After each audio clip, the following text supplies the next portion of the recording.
Hello guys, কালকে Meesho আইপিওর Indian মার্কেটে listing হয়ে যাবে সকাল 10টার সময়। আর আগের দিনের অ্যালটমেন্ট ছিল, আমি 13টা আলাদা আলাদা ডিমার্ট অ্যাকাউন্ট থেকে আইপিওতে অ্যাপ্লাই করেছিলাম। আর ওর মধ্যে আমার একটাতে মাত্র অ্যালটমেন্ট হয়েছে, ঠিক আছে। যেহেতু 32% জিএমপি এখন চলছে, তাহলে হয়তো ওই 32%-এর মতো প্রিমিয়ামে যদি লিস্টিং হয়, তাহলে প্রতি লটে 5,000 টাকার মতো প্রফিট হতে পারে, ঠিক আছে। কিন্তু পুরোটা ডিপেন্ড করবে কালকে মার্কেট কেমন থাকবে তার উপর। তোমরা দেখতে পেয়েছো যে লাস্ট দুদিন ধরে মার্কেট একটু প্রেশারের মধ্যেই ছিল, তো লিস্টিংয়ে একটু খারাপ হতে পারে।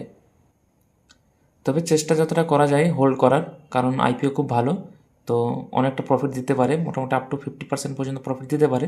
তো দেখা যাক কালকে। চ্যানেল তোমরা জয়েন করে রাখো, কারণ আমি 10টার আগে আগে আমি ওখানে দিয়ে দেবো স্টপ লস কী হবে, টার্গেট কী হবে, ঠিক আছে। আর নতুন করে যদি কেউ অ্যালটমেন্ট না পেয়ে থাকে, তারা যদি কিনে কিছুটা প্রফিট করতে পারে ইন্টারডেতে বা 2-5 দিন রেখে সুইংয়ে, তাহলে সেটাও আমি বলে দেবো, ঠিক আছে। তো তোমরা হোয়াটসঅ্যাপ চ্যানেলটাকেও জয়েন করে নিও।